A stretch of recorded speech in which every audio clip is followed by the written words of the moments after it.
वालेकुम दोस्तों, क्या हाल है। तो आज सबसे पहले तो हम बात करेंगे कि दुबई में कितनी कॉस्ट आती है। अच्छा, ये जो कॉस्ट मैं बताऊंगा आपको रिहाइश की और क्या कहते हैं, खाने पीने का और ट्रैवलिंग का। इसके अलावा जो पहले खर्च आता है जैसे वीज़ा का हो गया, टिकट का हो गया, उसके लिए मैं एक अलग से वीडियो बनाऊंगा, वो आप ज़रूर देखिएगा। लेकिन हम पहले आते हैं कि दुबई में एक महीने या 2 महीने का कॉस्ट कितना आता है। ठीक है, सबसे पहले तो आप एयरपोर्ट पे उतरेंगे। अगर आपने पहले वो एरिया देखा हुआ है, मतलब कहीं जहाँ जा रहे हैं आपने, क्या कहते हैं, जहाँ जा रहे हैं आप, वहाँ आपका कोई जानने वाला होगा, तो फिर ये है कि वो आपको पिक कर लेगा। या तो फिर आप मेट्रो बस यूज़ कर सकते हैं। और इसके अलावा अगर टैक्सी करेंगे तो वो डिपेंड करता है कि आपके एरिया से कितना दूर है, आपके एयरपोर्ट से कितना दूर है। ठीक है। अच्छा, तो अब आते हैं सबसे पहले कि सबसे पहले तो आप ये है कि आपको एरिया डिसाइड करना है कि आपने कहाँ रहना है।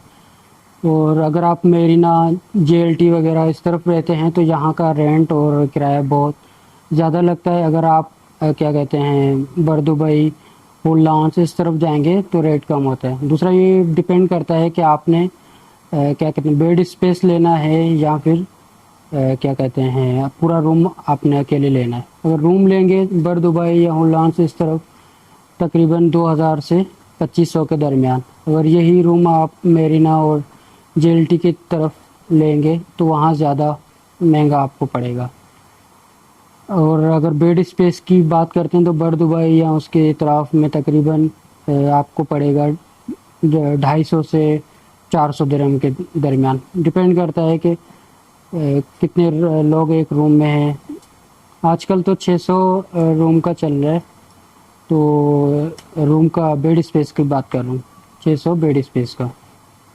ठीक है। तो अगर आप हुल्लांस की तरफ जाते हैं वहाँ आपको सस्ते में पड़ेगा, लेकिन वहाँ ये है कि फिर रूम में ज़्यादा बंदे भी हो सकते हैं। फिर आपका रेंट जो है 150 से 200 के दरमियान भी जा सकता है। लेकिन उसमें ये है कि एक कमरे में 8-10 लोग होते हैं, जब जाकर वो बहुत क्या कहते हैं, सस्ता पड़ेगा। वरना वहाँ पर भी तकरीबन ये 250 से 600 के दरमियान नॉर्मल, मतलब 4-5 बंदे हैं तो फिर इतना पड़ता है। अच्छा, तो ये हो गया एकोमोडेशन की बात। सही है। तो हम सपोज़ करते हैं कि ये आपका जो रिहाइश का है वो एहतियातन हम 500 दिरहम लगा लेते हैं। ठीक है। अब आते हैं खाने की तरफ। खाना अगर आप होटल में जाएंगे तो ज़्यादा महंगा पड़ेगा, अगर आप अपना बनाएंगे तो ज़्यादा सस्ता पड़ेगा। लेकिन अगर आप तंदूर वाले से लेंगे तो तंदूर वाले की जो रोटी है वो 1.5 से 2 रुपए के दरमियान है। ठीक है।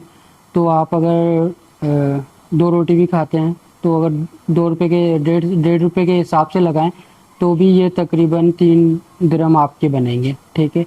तो और अगर सालन भी आप तंदूर वाले से लेते हैं तो वो आपको सस्ता मिलता है, तकरीबन 4 से 6 दरमियान। अगर गोश्त वगैरह होता है तो 6 दिरहम का होता है, अगर सब्ज़ी वगैरह होती है तो आपको 4 दिरहम में वो मिलेगा। तो एक दिन का ये आप लगा लें, कम से कम भी एहतियातन 15 दिरहम इसका लगा लें,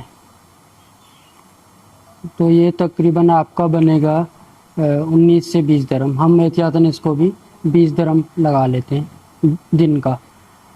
अब वो डिपेंड करता है आप क्या खाते हैं। अगर वही आप खुद बनाएंगे तो वो आपको ज़्यादा सस्ता पड़ेगा, क्योंकि 15-16 में दिरहम में आपको अच्छा खासा ऑयल मिल जाएगा।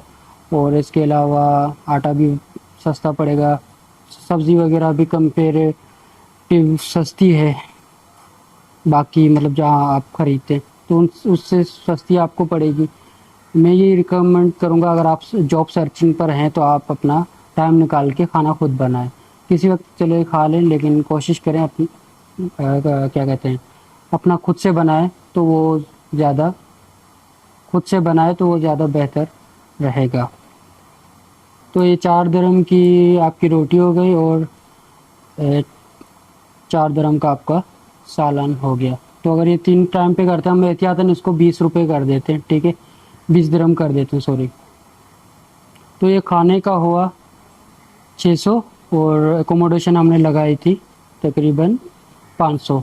6 और 5 ये हो गए 1100 दिरहम। एक महीने का मैं हिसाब करके आपको बता रहा हूँ। ٹھیک ہے، اب آتے ہیں ٹریولنگ کی طرف. اگر آپ میٹرو بس یوز کریں گے یا میٹرو ٹرین یوز کریں گے تو وہ آپ کو کمپیریٹیو زیادہ سستی پڑے گی، بلکہ بہت زیادہ سستی پڑے گی ٹیکسی اور باقی ان ڈرائیو وغیرہ جو وہاں کے اوبر وغیرہ سے ہے، وہ بہت زیادہ سستی، اس سے زیادہ سستی پڑے گی. تو اگر آپ میٹرو میں زیادہ دور کی ٹریولنگ ہے، آدھے گھنٹے پونے گھنٹے کی، تو آپ کو میں یہ کہوں گا کہ آپ میٹرو بس یوز کریں یا پھر کیا کہتے ہیں آپ میٹرو ٹرین کا استعمال کریں. ٹھیک ہے، اب آتے ہیں، اب جو میٹرو کا جو کرایہ ہے وہ کم سے کم بھی اگر آپ ایک اسٹیشن دور جاتے ہیں تو 2.5 سے 3 درہم وہ کاٹ دیتے ہیں. اچھا، 2.5 سے 3 درہم وہ ایک طرف جانے کا کاٹ دیتے ہیں. اور اگر آپ 2 طرف جائیں گے تو مطلب آپ لگا لیں 6 درہم. لیکن آپ کا زیادہ، آپ کے اسٹیشن زیادہ دور ہے تو میکسیمم 7 سے 10 درہم میٹرو ٹرین لیتی ہے آپ سے. ٹھیک ہے، تو میٹرو جو ہے آپ سے زیادہ سے زیادہ جو ہے 7 سے 10 درہم لیتی ہے. وہی اگر آپ ٹیکسی کریں گے تو وہ سمجھے اسٹارٹنگ یہ آپ سے 15-20 درہم سے ہوتی ہے، پھر 30-40-60 ڈپینڈ کرتا ہے آپ کی ٹریولنگ، 200 درہم تک بھی جا سکتے ہیں.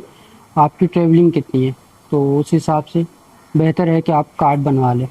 اچھا، کارڈ آپ اگر میٹرو کا بنواتے ہیں تو وہ آپ کا دبئی میں میٹرو بس کا بھی استعمال ہو سکتا ہے. تو کارڈ جو بنے گا وہ میٹرو اسٹیشن سے بھی بن جاتا ہے آرام سے، اس میں میٹرو اسٹیشن سے آرام سے بن جاتا ہے. وہ 25 درہم کا کارڈ بنا کر دیں گے آپ کو، اور اس میں 19 درہم آپ کا بیلنس پڑا ہوگا، تو آپ ان کو ریچارج بھی کر سکتے ہیں آرام سے. تو ہم اس کا اگر دن کا آپ کی ٹریولنگ لگا لیتے ہیں، میکسیمم لگاتے ہیں 7 یا 10، چلو 10 لگا لیتے ہیں، 10 جانے کے 10 آنے کے. اگر آپ کی بہت زیادہ مطلب آپ کہیں دور جا رہے ہیں تو اپنی جو رہائش گاہ ہے اس سے آپ کافی دور جا رہے ہیں جاب سرچ کے حوالے سے یا کسی بھی کام سے، تو 10 درہم آنے کے اور 10 درہم جانے کے، تو یہ بھی آپ کے تقریباً 10-10-20 ہو گئے، 20 درہم. اور 20 کو اگر 30 سے ملٹیپلائی تو یہ بھی تقریباً 600 ہو گئے، جو میں نے بہت کم لگائے ہیں. ٹھیک ہے، آپ جائیں گے تو تھوڑا بہت پلس مائنس حساب کتاب چلا جائے گا، لیکن جو میں خود کرتا ہوں، جو میری خود پریکٹس رہی ہے، تو وہ اتنے میں آرام سے ہو جاتا ہے. اب کیا ہوا، 600 ایکوموڈیشن کا ہو گیا، سوری 600 کھانے کا ہوگا، 500 ایکوموڈیشن کا ہو گیا، اور 600 ہم نے ٹریولنگ کی لگا لی. تو یہ آپ تقریباً 1100 اور 600 یہ ہو گئے 1700. مطلب آپ آن این ایوریج 17 سے 1800 لگا سکتے ہیں. اگر آپ سیف سائڈ پہ جانا چاہیں تو یہ آپ ان تینوں کا خرچہ 2000 درہم تک آرام سے لگا سکتے. اچھا، دوسری ویڈیو میں بناؤں گا، اس میں آپ کو یہ ضرور بتاؤں گا کہ آپ کو سستی ایکوموڈیشن کس طرح سرچ کرنی ہے. اگر آپ کا کوئی دبئی میں جاننے والا نہیں ہے تو آپ کس طرح اپنے لیے ایکوموڈیشن ڈھونڈ سکتے ہیں. تو کوشش کروں گا میں اس پر بھی جلد ویڈیو بنا لوں انشاءاللہ. تو میں اس پر بھی جلد ویڈیو بنا دوں گا. دوسری ویڈیو بھی اس کے علاوہ بھی میں آپ کو ویڈیو بناؤں گا کہ آپ کون سی ویب سائٹس پر جاب کے لیے اپلائی کر سکتے ہیں، کہاں اپلائی کر سکتے ہیں، کس طرح کی جو میل آئے گی وہ میل اس ایڈریس پر آپ کو جانا بھی چاہیے یا نہیں جانا چاہیے. تو وہ میں کوشش کروں گا اس کے لیے الگ سے ایک ٹائم نکال کے آپ لوگوں کے لیے ویڈیو بناؤں. اور اگر ویڈیو اچھی لگی تو لائک کریں، سبسکرائب کریں اور شیئر کریں. شکریہ.